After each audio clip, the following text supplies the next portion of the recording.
हाय सो जो भी एस्पिरेंट्स हैं चैनल पे ऑफ एसएससी सीजीएल, तो एक रिकमेंडेशन है कि सिर्फ खाली मत बैठे रहो। एक्चुअली मैं भी खाली बैठा हूँ अभी तक का, मैंने पढ़ाई स्टार्ट नहीं कर रखी है। बट जो भी है एसएससी के भरोसे मत बैठना, क्योंकि पैटर्न चेंज हो रहा है।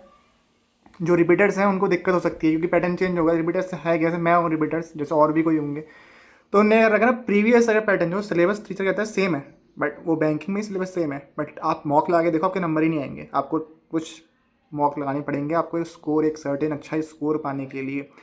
तो सिर्फ एसएससी के भरोसे मत बैठना, क्योंकि इसमें फंस सकते हो तुम, इस साल भी फंस सकते हो यार, एक साल वापस वेस्ट हो जाएगा। तो मैं रेकमेंड करूँगा कि यार देखो, अपने साथ साथ ना उसको लेके चल जाना। बैंक के जो एग्ज़ाम है उनको, अगर आप एसएससी का पढ़ चुके हो, मैं रिपीटर्स के लिए कह रहा हूँ, खासकर फ्रेशर्स के लिए नहीं कह रहा हूँ। अगर आप बैंक एसएससी का पूरा पढ़ चुके हो सिलेबस, तो बैंकिंग को भी साथ लेके चलो, क्योंकि क्या है ना, जो आपने पढ़ रखा है वही बैंक में भी है। बस मॉक लगाते रहो, उसमें ज़्यादा कुछ करना नहीं है उससे ज़्यादा। तो साथ में बैंक को लेके चलना, क्योंकि एसएससी में मुझे इस बार कुछ लग रहा है कि कुछ ना कुछ अलग होने वाला है। तो जो रिपीटर्स हैं उनको प्रॉब्लम हो सकती है, उनका स्कोर मतलब हो सकता है कि इस बार सिलेक्शन ना हो। तो देख लेना भाई, पहली चीज़। दूसरी चीज़ दूसरी चीज़ क्या थी? ये है कि भैया इसके भरोसे नहीं बैठ सकते अब, क्योंकि ये फैक्ट्स हैं भाई कि जो जॉब्स आनी है वो यूआर कैटेगरी में सिर्फ 6-7 हज़ार होंगी। यार तुम ये कॉमन सेंस लगाओ, लॉजिक लगाओ कि यार वैकेंसीज इतनी है और भरने वाले 40-50 लाख लोग होंगे, लगभग लगभग करोड़, अगर पूरे एग्जाम को देखोगे तो एसएससी के। कैसे मिल जाएगी आपको जॉब? कॉमन सेंस की बात है भाई, मिल ही नहीं सकती है, पॉसिबल ही नहीं है। तो जिनकी एज कम है भैया ठीक है, कोई दिक्कत नहीं है, जिनके 21-22 है। जिनके 24-25 या उससे ऊपर जा रही है भाई, तुम भी देख लेना पार्ट टाइम जॉब। मैं भी देखता हूँ, मैंने बात कर रखी है अभी किसी से, भैया से बात कर रही है मैंने किसी से कि यार ऑनलाइन करता हूँ पार्ट टाइम जॉब, तुम भी कर लेना, क्योंकि खाली बैठे रहोगे भाई लाइफ बर्बाद हो जाएगी तुम्हारी भी। क्योंकि ऐसे बहुत से इनकी एज 27-28 हो जाती है, उसके बाद भी जॉब नहीं लगती है। और बाई चांस मान लो 27-28 हो भी गई, ठीक है ना, मैं तो पछता रहा हूँ यार, खाली है इस फील्ड में भयंकर। ये जितनी हो गई सारे, और बताओ छोड़ो, वो अलग बात है। बट मत फंसना इस चीज़ में, 27-28 होने के बाद भी हो सकता है जॉब ना लगे, उस चक्कर में मत पड़ना। पार्ट टाइम देख लेना अपना। तुमने सब, अगर तुम रिपीटर्स हो, तुमने अगर 24-25 के तो रिपीटर्स ही होंगे मान के चल रहा हूँ मैं, अगर तुमने तैयारी कर रखी है तो एक मॉक इनफ है, थोड़ा बहुत रिवीजन इनफ है। ठीक है, मैथ्स तुम्हें रिवीजन कुछ करना नहीं है भाई। मैंने इंग्लिश तो खोल के नहीं देखी अभी तक का, और मुझे पता है कि नंबर मेरे फिर भी आ जाएंगे। एक बार तुमने पढ़ लिया है पूरा अच्छे से, सब कुछ कर रही है, तुम्हें रिपीटर इतने साल दे चुका है एग्जाम, तो तुम्हें ज़रूरत नहीं है अब ज़्यादा टाइम देने के इसके लिए। एक जीएस में रिवीजन मांगता है, मैथ्स में भी इतना कुछ चाहिए नहीं होता रिवीजन। और रीजनिंग तो कुछ ऐसा है नहीं उसमें, तुम्हें पता ही है रीजनिंग में। तो इतना ज़्यादा टाइम मत देना, पार्ट टाइम जॉब कर लेना भाई, 24-25 के हैं, ठीक है, वरना पछताओगे। ठीक है ना, डेटा यही कहता है कि 7,000 जॉब्स हैं, सबकी नहीं लगने वाली इस साल भी नौकरी। ठीक है ना, हो सकता है तुम भी उसमें से एक हो। 100 में से 99 ऐसे होंगे, एक की लगेगी, 99 की नहीं लगेगी। ठीक है ना, साल निकलते जाएंगे और कुछ नहीं होगा लाइफ में। तो एक पार्ट टाइम जॉब देख लेना, हो वहाँ से थोड़ा बहुत पैसा कमा लोगे, या फिर कोई भी देख लेना, मतलब कुछ भी साइड से।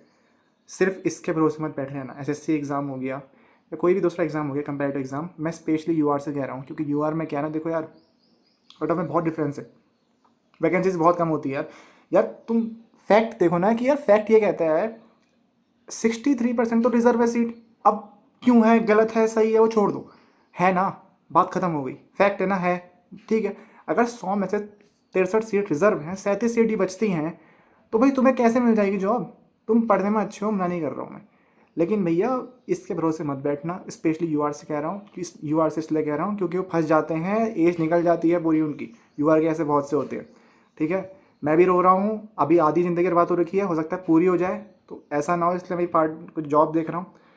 ठीक है, तो इसमें मत फंसना, पार्ट टाइम जॉब देख लेना। स्पेशली यूआर से कह रहा हूँ, इसलिए कह रहा हूँ कि भाई फैक्ट है, जॉब्स कम है यूआर के लिए, बहुत कम जॉब्स हैं। यूआर का मतलब होता है अनरिजर्व। वही सिंपल सी, तुम चल 2024 उठा लेते हैं, ठीक है ना, 2024 में कितनी वैकेंसी थी? 18,000, खाक थी 18,000 तुम्हारे लिए, 7,000 कुछ थी तुम्हारे लिए यूआर के लिए। यूआर मतलब क्या होता है? अनरिजर्व। सब कंप्लीट कर रहे थे उसमें 40 लाख लोग यूआर के लिए।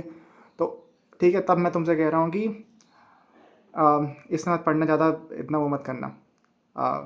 बिल्कुल ही मतलब कि बुरी एज ही झोंक दो।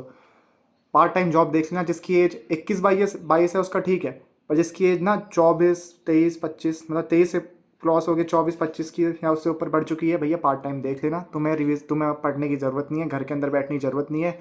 One mock is more than sufficient. अभी मेंस में देखना, सीधे अब सीधे प्रे निकल जाएगा तो मेंस में छुट्टी ले लेना अपनी जॉब से, या फिर पढ़ने बैठ जाना। तो मैं उससे ज़्यादा तुम कोई तोप नहीं मार लोगे ज़्यादा पढ़ के भी। ठीक है, आना होगा, वहीं से निकलेगा एग्ज़ाम, क्योंकि कुछ पढ़ने को ही नहीं है भाई। सिंपल सी मतलब प्रैक्टिस बची है सिर्फ। ऐसा तो है नहीं कुछ नए पढ़ लोगे तुम। जीएस तो भाई ख़त्म ही नहीं होगी, कितना ही पढ़ लो तुम। जो पढ़ा है उसे रिवाइज करो, ठीक है। साथ में दूसरा एग्ज़ाम लेके चलना भैया, फंसना मत। बैंकिंग उठा लो, कोई भी एग्ज़ाम उठा लो, एफसीआई उठा लो, कुछ नहीं उठा लो, ठीक है ना। दूसरा एग्ज़ाम उठा लेना, बस यही थी रिकमेंडेशन। और तो उम्मीद है आप लाइफ में ठीक तरीके से जी रहे होंगे। ऐसे नहीं जी रहे होंगे, टेंशन इतनी होगी सर पे। तो जो भी है, कुछ रिकमेंडेशन थी, ध्यान देना, ठीक है। एज निकल जाएगी, पता भी नहीं चलेगा। तो बाय।